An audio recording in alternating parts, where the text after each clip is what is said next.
Okay, so let's jump right into this deep dive. Yeah. Today we're spending some time with some really powerful ideas from Megan Devine's book, It's Okay That You're Not Okay Too. Hmm. Grief, it touches all our lives, Yeah. but it feels like most of us are just, well, navigating it in the dark, Hmm. unsure how to feel or even how to help someone else who's hurting. That's so true. And what's really remarkable about this source, I think, is how it challenges that whole conventional narrative around grief. Right. The one that kind of makes us feel like we're doing it wrong if we're not constantly, moving on or getting over Yeah, it. yeah, that pressure. Exactly. It offers a radically different and, frankly, a much more compassionate perspective. Absolutely. It really does flip that script. Mhm. So our mission in this deep dive is basically to pull out the core insights, the practical guidance from these excerpts Mm. to maybe help transform how you understand grief for yourself or, Hmm. for others you care about. Because let's be honest, the old ways of thinking, they're not really working that well. They really aren't. The book steps bravely into that messy, uncomfortable space that grief takes up in our lives and in society, too. Okay, let's unpack this then.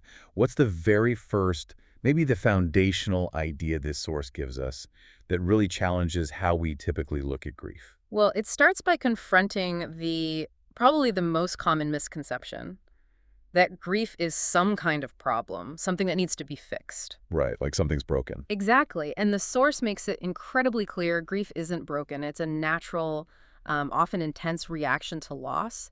The pressure society puts on us, be strong, move on. Hmm. It isn't just unhelpful. It can actually be harmful. Right. It's like we get this invisible deadline or maybe a checklist for sadness. Mm. The book offers this really strong analogy, though, for what grief actually feels like. Oh, yeah. The wave analogy, it's central. Grief is like a wave. You can't stop it. It's going to come. You can't just hold it back. No, trying to push it away just exhausts you. So the key isn't making the wave disappear, but learning how to ride it. Riding the wave. Yeah, and that means allowing the feelings to actually be there, letting them flow through you instead of fighting them or trying to escape.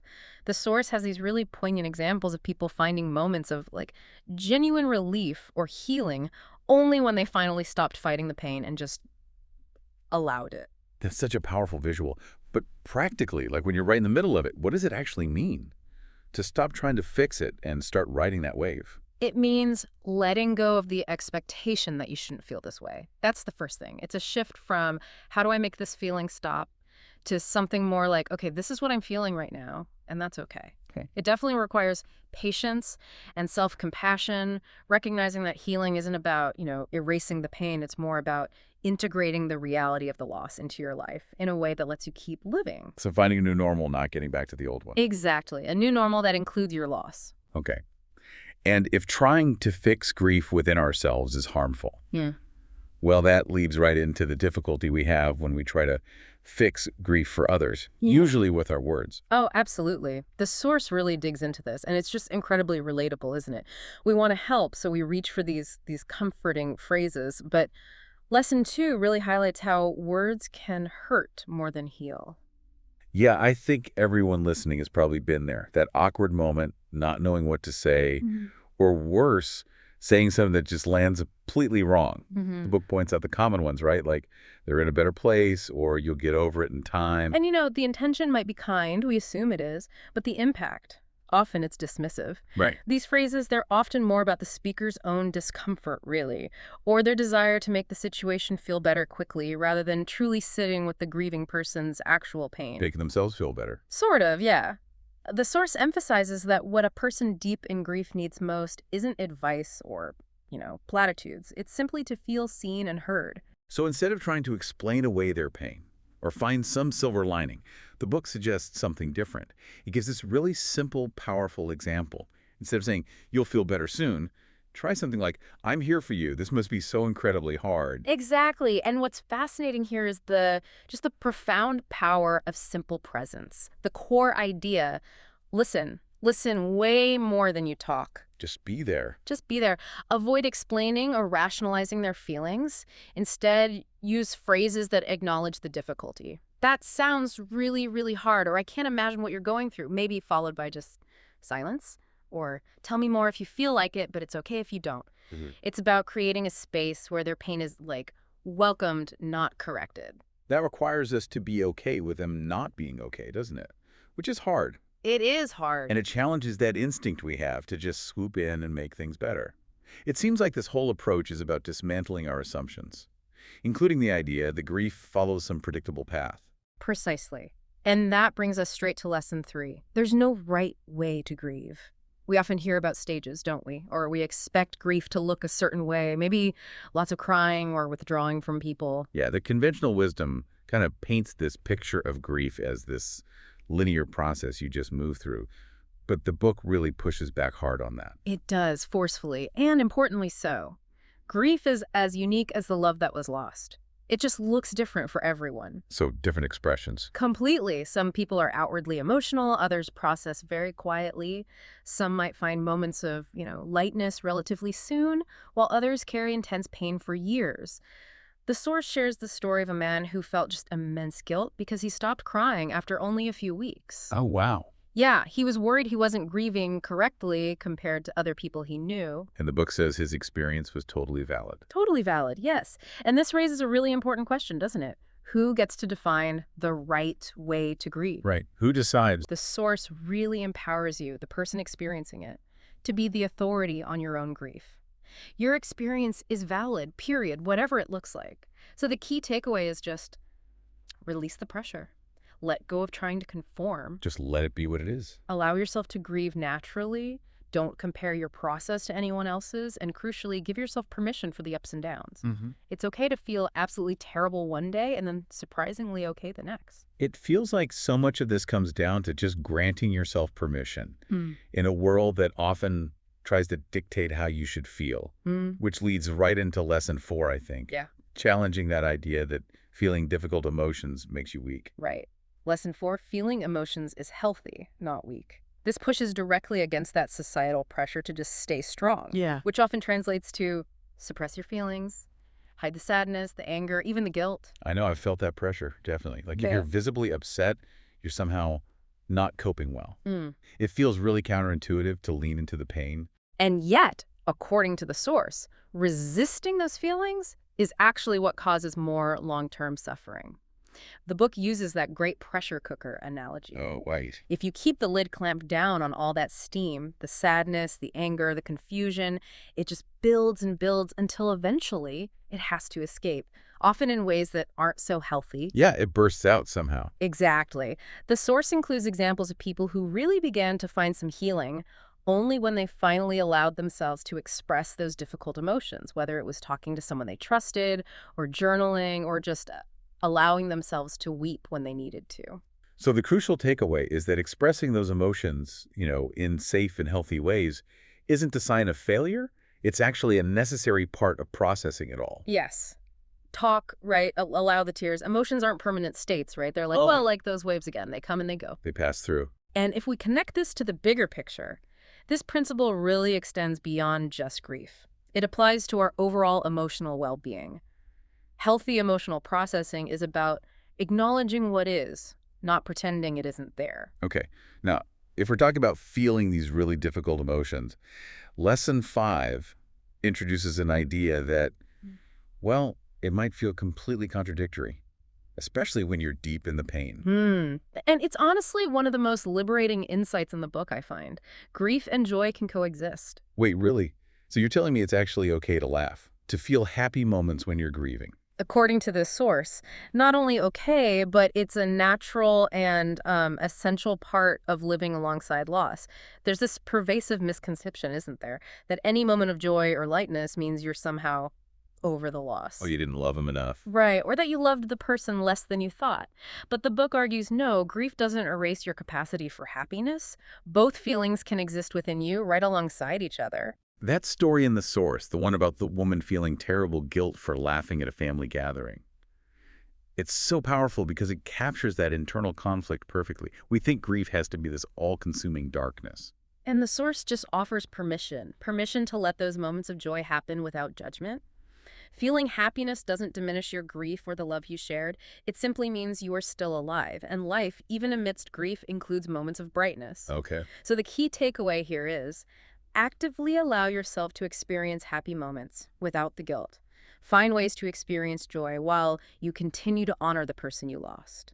This challenges a really deeply ingrained misconception, and it makes space for a much more realistic and sustainable way of living with loss. That genuinely sounds like a breath of fresh air amidst all the weight of grief. But even with all this permission to feel, it can still feel incredibly isolating, can't it? Absolutely, which highlights the absolute necessity of lesson 6. You need a support system. Grief, just by its very nature, can make you feel profoundly alone, even when you're surrounded by people. Hmm. The source really stresses the critical importance of having people in your life who don't try to fix you. Right, back to lesson 1. Back to lesson 1. But people who simply show up and truly listen. It can be so hard, though, to articulate what you need when you're in that much pain. Yeah. Or even just to ask for help at all. It is. It's incredibly hard, and the source acknowledges that difficulty. It shares this simple but really profound example of a man who was struggling to explain his needs, and he finally found the words that made a difference. He just said, "I just need you to sit with me. Wow, just sit. Just sit." And this shows that sometimes the most valuable support isn't advice or action, it's just presence. Okay, so the takeaway here is really practical and empowering, too. Learn to articulate your needs, even if it's just something small, like can you check in once a week, or can you help me with groceries? Mm-hmm. Seek out support groups, maybe, where others genuinely understand what you're going through. Spend time with people who allow your grief to be messy, without judgment. And also, it's okay to create distance from those who constantly pressure you to get over it. Setting boundaries. Setting necessary boundaries. And the book's guidance on how to communicate your needs is a really crucial layer here. It moves it from just this abstract idea of needing support to concrete ways you can actually ask for it. Okay, and finally, after navigating all these intense waves of grief, the source offers this really beautiful, enduring perspective that kind of grounds everything else we've discussed. Yes, lesson 7, love never dies. This is such a core, comforting truth that's woven throughout the book. The love you shared with the person you lost. It doesn't vanish, it transforms, and it continues to live within you. It becomes part of who you are now. So it's more than just a memory. It's like a living connection that endures. Exactly. The source uses this touching example of someone who honored their loved one by planting a garden. I remember that. Yeah, and as the flowers bloomed each year, they became this vibrant, living reminder, not just of the person, but of the love they shared, and how that love continued to bring beauty into the world, even after the loss. That's beautiful. So the practical takeaway from this is about finding meaningful ways to keep that connection alive. Could be creating a scrapbook, maybe writing letters to the person. Mm-hmm. Or establishing a simple ritual, like lighting a candle or tending a plant. Reflecting on happy memories, sharing stories with others, and letting their love and their values inspire how you live your life now. It's really about carrying their legacy forward. Carrying their legacy. Yeah.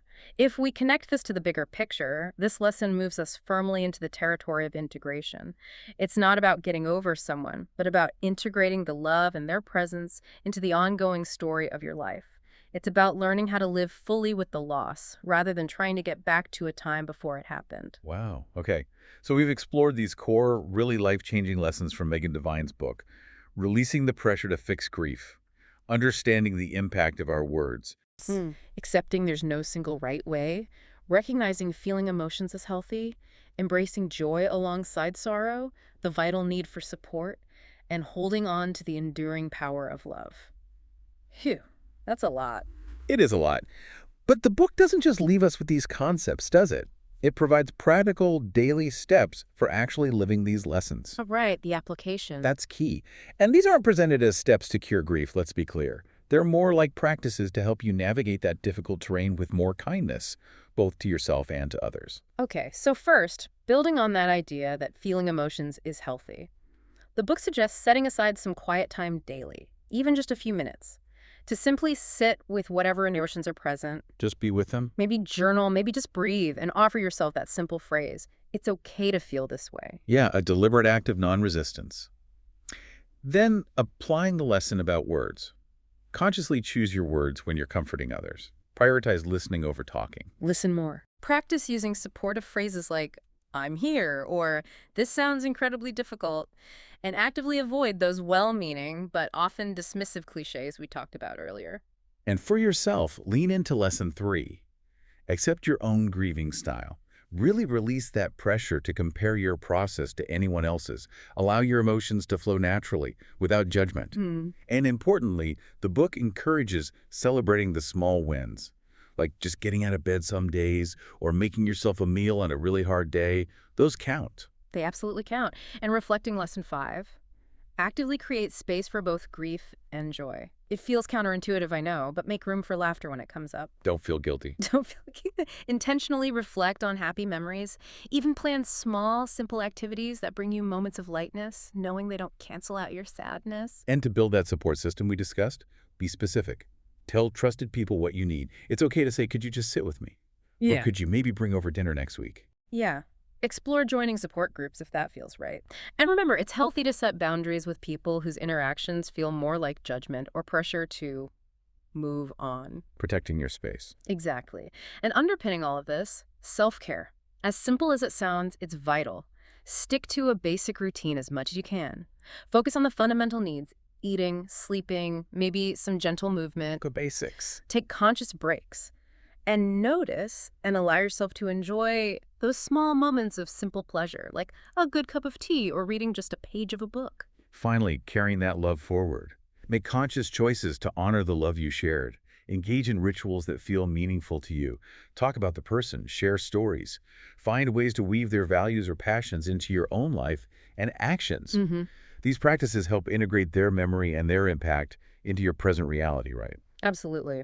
These steps aren't a path out of grief, remember. They're more like tools for living with grief in a way that's more honest, more compassionate, and ultimately more healing in the truest sense of the word. So, to bring this deep dive to a close, the core message from these excerpts of "It's okay that you're not okay too" feels revolutionary, really, in its simplicity and its compassion. Grief is difficult, it's painful, it's messy. Mm. And it is truly fundamentally okay to not feel okay. It's not a problem to be solved, but a profound, painful, but also deeply human experience to be navigated and ultimately honored. It really offers a kind of permission slip, doesn't it, to grieve authentically, challenging so many of those unhelpful societal expectations that often just add layers of suffering onto the already immense pain of loss. And shifting our perspective Yeah. from viewing grief as something broken that needs fixing to something natural that needs honoring, that changes everything. It changes how we treat ourselves when we're grieving, and it definitely changes how we show up for other people. It really does. So here's something maybe to ponder, based on everything we've explored today. If healing from grief isn't about getting back to how things were, and it's not about forgetting, what does it mean to truly heal? Or maybe to live a healed life when the love endures and the loss remains a part of your story? It suggests that healing isn't really a destination, is it? Not a place where the pain disappears. But maybe it's more of a continuous process of learning to carry both the love and the loss together. Something to sit with as you move through your week. We really hope this deep dive into these powerful ideas has resonated with you in some way. Thanks so much for joining us.